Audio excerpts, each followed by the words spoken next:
welcome to Conversations on Sex, Addiction, and Relationships. I'm Wendy Conquest, and I'm here with my friends and colleagues, Tim Stein and Jeannie Vitoni. And today we're talking about Valentine's Day, surviving or thriving. And so we're in the United States, and Valentine's Day is a really big deal here. The chocolates and the Valentines start coming out, I think, about the middle of January, and continue on through February 14th and beyond. And so we really wanted to talk about this because this is a topic that is rife with a lot of emotions, and some people are very excited about the holiday and others just abhor it and wait for the day to be done. So we wanted to open it up for discussion and support of all of you out there. So yeah, go ahead, I Jeannie. was going to say, I want to give voice to those who Valentine's Day is a painful day, whether that's current relationship, past relationships, the pain of, am I in a coupleship, or recalling, do I feel loved by my current partner, as well as the pressure. Should I get something? Do I need to get something? Am I supposed to receive something? If I don't receive something, there's just kind of fraught with expectations out there. But voice to the folks that have Valentine's is painful. Well, and so if we dial down to what does this holiday mean? Does this holiday mean at the core, am I loved? Does Ooh, does anyone out there really love me? And I listened to a podcast the other day that basically cited a statistic that 39% of Americans don't feel like they have a connection with anyone. That's a very high statistic, right? To not feel connected. And so here you have this holiday that is all about love and connection, right? And on different levels, love and connection from a heart level, love and connection from a sexual level. And so if you feel you don't have that in your life, wow, this is going to be a pretty upsetting holiday potentially. mhm, mhm. All right, Tim. I see you sitting there very patiently with lots of words to say. What's on your mind, sir? What comes to mind for me is, on some level, I'm not sure that Valentine's Day really means any of that. In our culture, Valentine's Day in some ways boils down to commoditization. Do I think that this other person is valuable enough to spend this kind of money on them for whatever it is? And it's so easy to fall into that trap, either of, I have to give X, whether that's spend this much on flowers or dinner or gifts or chocolates or whatever. And if I don't, does that really mean that I love you enough? It's sort of like the annual holiday of, did I get you a big enough engagement ring? And on the other side, it's, well, if my partner doesn't do that for me, do I have value? And I will say that I have actively avoided going out to a restaurant for Valentine's Day for like the last 3 decades. I have rarely found those kind of experiences meaningful or joyful or positive, and I typically feel like I've been gouged for what really in many ways boils down to a marketing holiday. So I'm not a huge romantic when it comes to Valentine's Day. And I make up that I'm not the only one. So I am happy to give voice to all of us financial cynics out there that walk into Valentine's Day with our hand on our pocketbook, making sure that we don't get pickpocketed by all the. That's great. Yeah, I can really respect that and understand that. what intrigues me is this another piece of research is that women will go online to find another partner or to find just to find see what's out there. The two biggest holidays they do that is Valentine's Day, after Valentine's Day, and after Mother's Day. Mm. Oh, Mother's Day. So I'm going to jump to a conclusion. I'm projecting here, but what I'm jumping to is that women don't feel appreciated or considered on these two holidays, and they get angry and resentful and pull away from their primary relationship then. So is the real question on these holidays, is it punctuated of do you respect I don't know if it's respect, do you appreciate me, Is enough is to that do XYZ? is that research women who are in relationship Yeah. or women who Mhm. are single? Women who are in relationship. Ah, Mhm. That's interesting.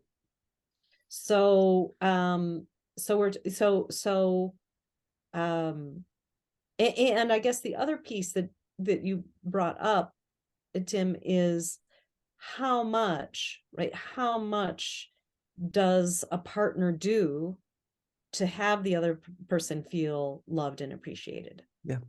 And now I'm thinking in heterosexual relationships, it doesn't have to be heterosexual, it can be homosexual as well, is if there's an expectation, one person says, wow, I'm expecting a dozen red roses and I'm expecting a thoughtful gift and a thoughtful card. Is there a way to communicate that to the other person in a way, in the form of a need, without feeling like, oh, I'm just feeding them the information or they should know this already. Why do I have to, tell them about this?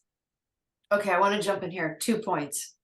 I want to absolutely respond to what you just said, Wendy. I also want to give some support and cheer to Valentine's Day, because I don't know that we've done that part yet. Like for some, Valentine's Day is a way of showing love. Now, whether it's love to the family, love to the kids, love to the parents, love to your spouse, love to your mate, Mhm. in whatever way, it's an opportunity day.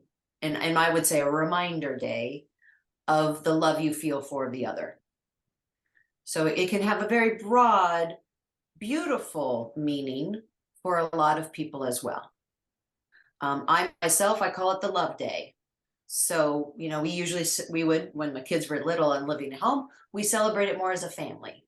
The family would have a nice meal and the kids would have maybe a little gift or a little chocolate, but it was a family love day kind of a thing.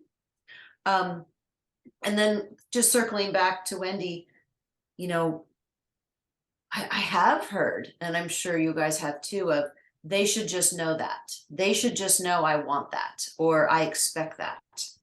And while you might believe that to be true, I'm always a proponent of having that conversation.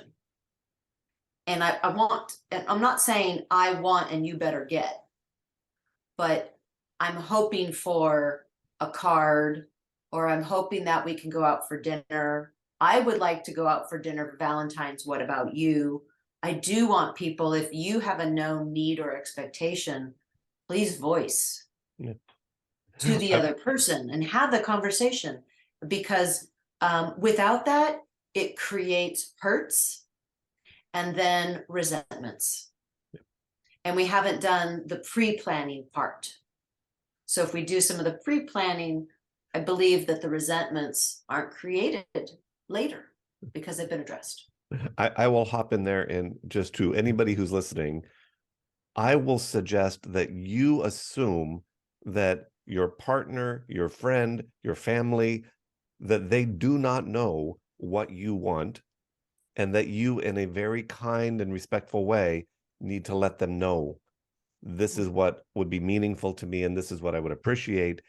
And if you do that, you will be happier in all of the relationships in your life. And if you assume that they know, I think you're setting yourself up for frustration, because my experience is most of the time other people don't know what we want. Yeah. Yeah, and I'm going to say that this can root back to childhood. If you're a person who came from a family where you did not get your needs met, Mhm. and that can be subtle needs. It doesn't have to be sort of the gross needs, like, you know, if you were if you had a roof over your head and you had food on the table, some people said, well, I got my needs met, you know, and I know that I was loved. And I'll consistently ask, well, how did you know that you were loved? Was it with food? Was with little gifts? Was it, or are you kind of making that up, that you knew you were loved and you really don't know how you were loved?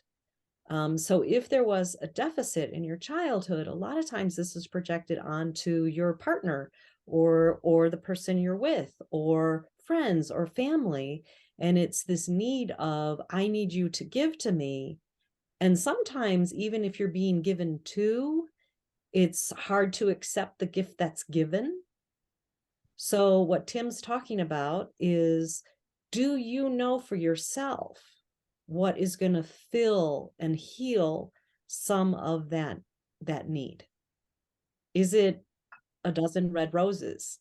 And if someone shows up with a dozen red roses later that day, you're going to go, that's not really what I wanted. Well, what did you really want? That's for you to identify. You know, So this goes back. there's a story about a dozen red roses that I really like, and sometimes I think it's important to recognize this. It's like what you're talking about. What is it that I really want? There's this old theory that some people think is great and some people think it's a bunch of bupkis, but about how our brains are wired differently as men and women based on sort of evolution and different traits that allow different people and genes to propagate. And the idea with roses is that traditionally it's a man giving flowers to a woman, but I know plenty of men who love to receive flowers. But what they want cut flowers. And the reason being is that if I give you cut flowers, it's a symbol to you that I am committed to you, that I'm thinking about you, that I value you. And eventually those cut flowers that I gave you are going to die and they're going to go away. And then it gives me an opportunity to buy you more flowers, to again reassure you and give you another symbol that I am committed to you, that I'm thinking about you, that I value you. Now, Tim, are you saying this as truth, or are you saying this as fable, or are you saying this as something you read in marketing? I mean, like, I will say it. Where did you get this? It was in a book that I read, an interesting book called why why men don't listen and women can't read maps. I read it many years ago. It's a fascinating book. I don't know that I would give it 100% credence, but it was an interesting book. And I will also say that there was it might have been Valentine's Day, I'm not sure, where I had the brilliant idea to give my wife a rose bush that would bloom all the time and have flowers that she could see and know that I loved her. And she liked it, but it wasn't the same, like, it wasn't the symbol of, hey, here's something that lets you know that I'm thinking about you. And then I will circle back and reaffirm that later on. In my mind, it was as simple, I can give this to you and you'll always know how much I love you because you'll always see it. And in her mind, it was, yeah, that's nice and it's lovely, but it's not the same. Yeah, and I have to dig the hole and plant it and water it. And I think this goes back to, the book of love languages. Mm-hmm. How does your person receive love? How does your person feel loved? And is that, which is, and being a gift person does not make you materialistic. Because some people say, oh, well, gift came up high when I did that survey. Does that mean I'm materialistic? No. It just means when people give you gifts, you have a sense of being loved. But how do you make sure that if you decide to give a gift, it could be a gift of time. It could be a gift of an experience. It could be a gift as a goodie. You know, there's lots of ways we can show love for each other. By the P.S. All the days of the year, not just holiday, but by the but knowing. By the way, so that book that Jeannie was referring to is called The Five Love Languages by John Gray. It was written a while ago, but many therapists refer to it on a regular basis. What a great book. I mean, I know that I talk about the different love languages frequently in my sessions, whether it's couples work or whether it's individual work, that idea that different people receive love easily in different ways is such an essential concept for people to hold on to if you're going to be in relationship. Right. And if you have that conversation that we're all encouraging folks to have of this would be really nice, this would be meaningful to me, what works for you, that love language concept will naturally evolve. If we were to pause and just look at it, it will be there in it. Well, and it's interesting, right? Because one of the love languages is acts of service. So doing something for someone else. And so some people, because Jeannie's pointing to herself, Yes, um, ma'am. I love that one. acts of Oh, you love service. me because you changed my oil. I Right. love you. My husband, sweet man of the world, put up a clothing line for me, and I'd always wanted one. But see, I don't just want one. I want one and I want it put up. Right. You know, like the rose bush. Don't give me a rose bush and then I have to go dig the hole. Like, Right. do I wish that for me as part of the gift. I wish you all would have told me that before I gave the rose bush. So this is I'm sure where your wife would have appreciated that too.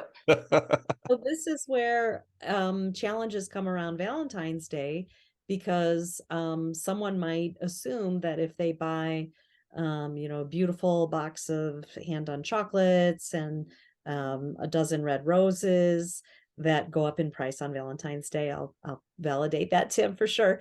That then the person they're giving you to is going to love them. But if they're an acts of service person, then there's a disconnect.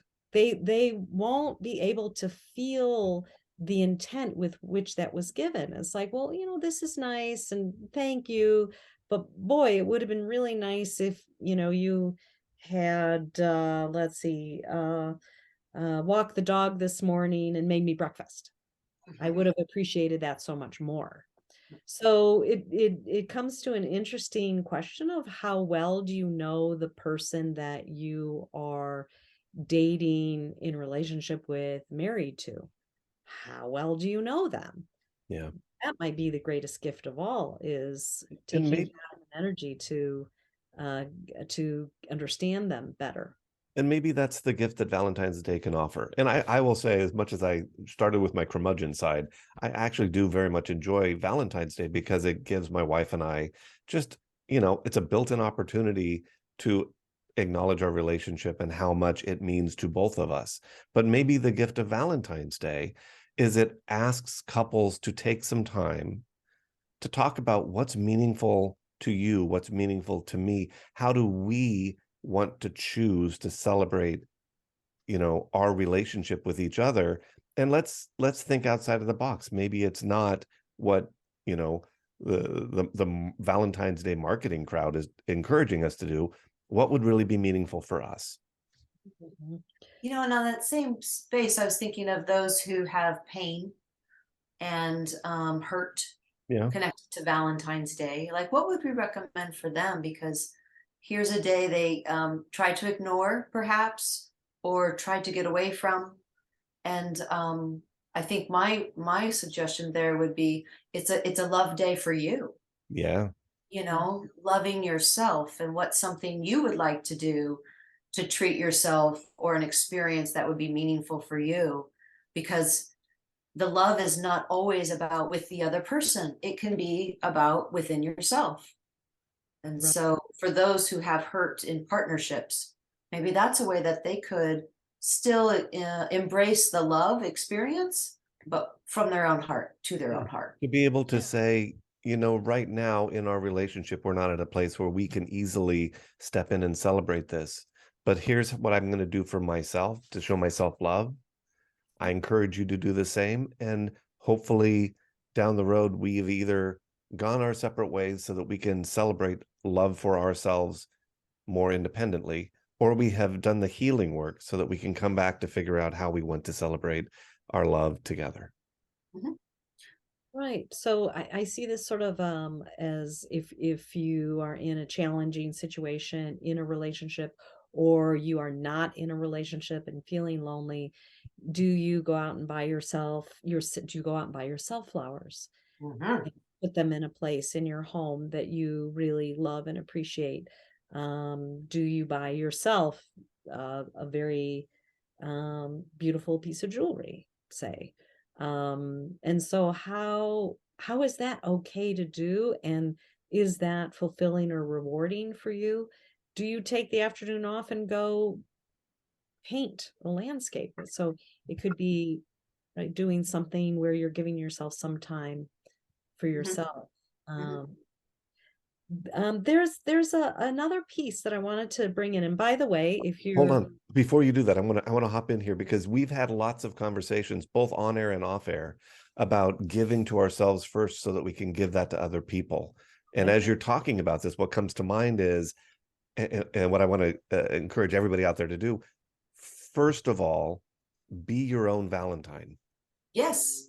And then after you are your own Valentine, then you can be a Valentine for someone else.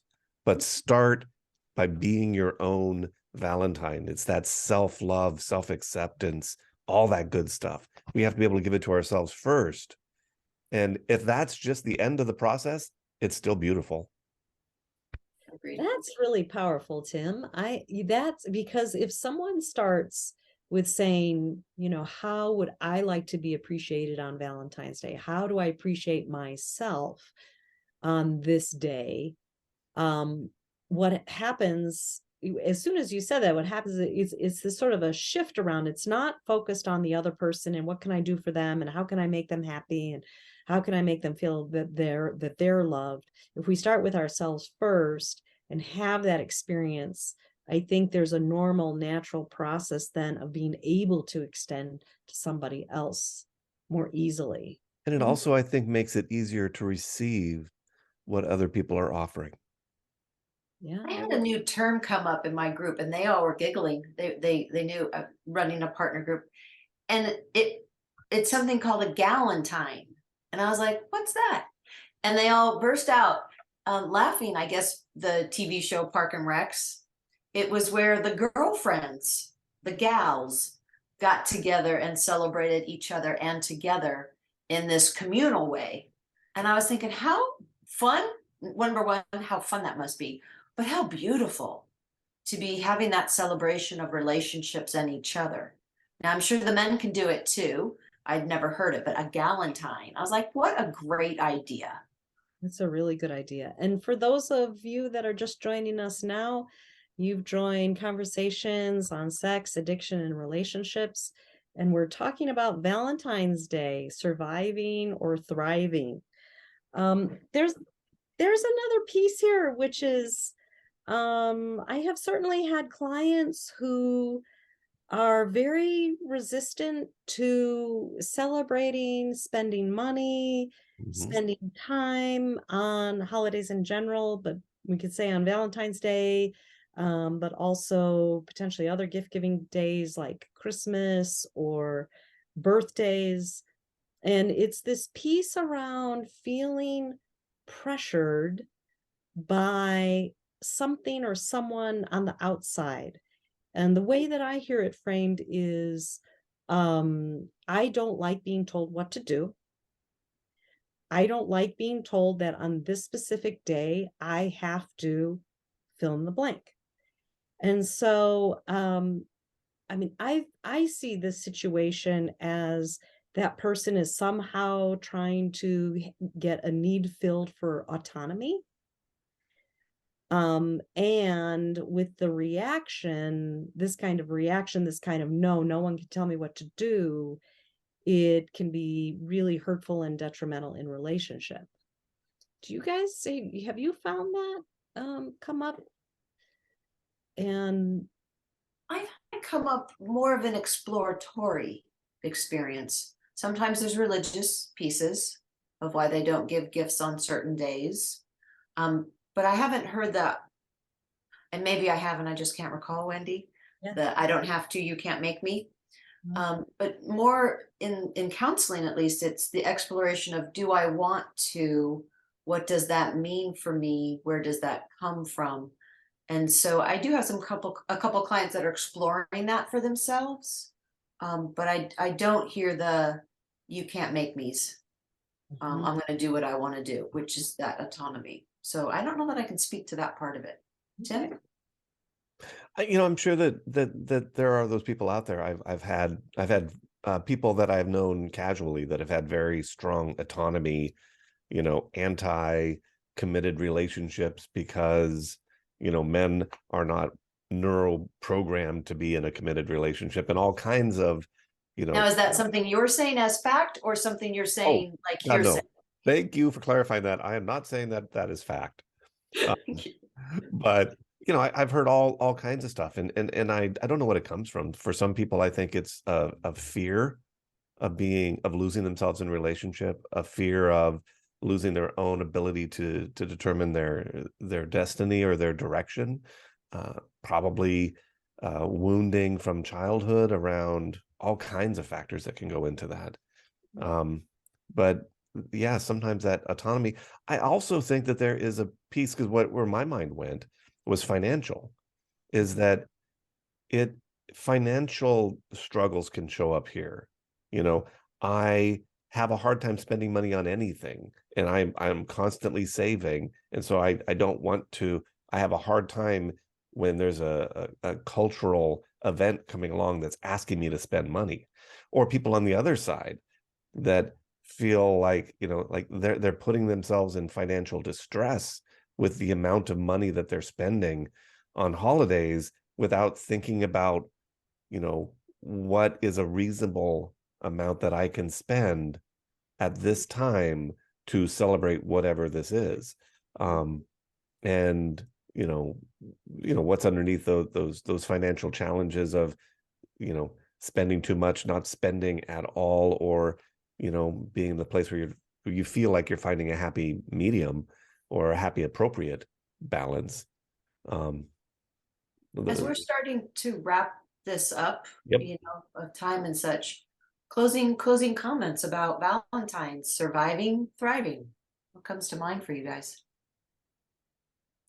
I want to go back to 2 points that we talked about. One is love yourself first. Be your own Valentine, and then you can be somebody else's Valentine. And the other one fell out of my head. Poof. There it goes. I saw it leave. Jeannie, did you have something that you were thinking about? Yeah, I was just basically honoring both parts, both people, both experiences, I guess. That for some folks, it's a loving day. They look forward to it. Money, no money, activities, parties, whatever, like that's their happy place, which is wonderful and honor, and I want to respect that. And then for others, that it's a place of pain and maybe reflection, maybe historical wounds, and they don't want to celebrate it. And I want to honor that experience as well. So that was my two parts. Neither is right or wrong. Okay. So a thought I have is that so I do know people that will start to brace themselves for the holiday, and they're basically saying, I just want it over, get it over, we get it over. And so one of the pieces we know about the brain is that when we have a thought, the brain likes to follow that pathway. So there's strong research around affirmations, saying positive things about yourself, positive things about others, positive things about the world. And affirmations, I was like, oh man, that's kind of hokey. They're kind of hokey. I don't know. Do they really work? But the research has shown that they actually do work, that when you start on that positive line, that the brain follows that pathway. So for the people that are having a hard time, um, can there be this piece of how am I going to create positivity this day? What does it look like? What can I do to do one act of kindness for somebody? What can I do to do a loving gesture towards anybody? To kind of change that pathway and that neural circuitry. And for those that are in partnership, circling back around to really knowing for yourself, what does this holiday mean for you? What is it about? And how can you be a little more creative around communicating that with whomever you're in relationship with? That was the other thing. Don't assume that Don't other assume. people know what you want or what would be meaningful for you. Yeah, that I was actually, and then I was like, oh, one more thing. Please have the conversation. If you're in a relationship, please have the conversation with your loved one about wants, needs, expectations, Yep. a mutual experience of the discussion before you get there. Pre-plan, pre-plan, pre-plan. So before we completely and totally wrap up, and I'm going on a little bit of a tangent here, we are doing something different on our podcast. We are going to start incorporating questions from our audience into our podcast, whether that's a whole question and answer podcast or whether that's sprinkling them in here and there. So if you're listening and you have questions that you would like us to answer, sex addiction related, betrayal trauma related, or anything else, put those questions in an email and send them to us at conversations.sar@gmail.com. I'm sorry, Tim, what was that email? Why, thank you for asking. That is conversations with an S dot SAR, as in sex, addiction, and relationships, at gmail.com. We really want to hear from you. So let us know also if there's a certain topic that you'd like us to cover, and we will do that. Thank you, everyone. And please, if you like this podcast, share it, give us a like, post it on your social media outlets, and we'll see you next time. Bye, everyone. Thanks for joining.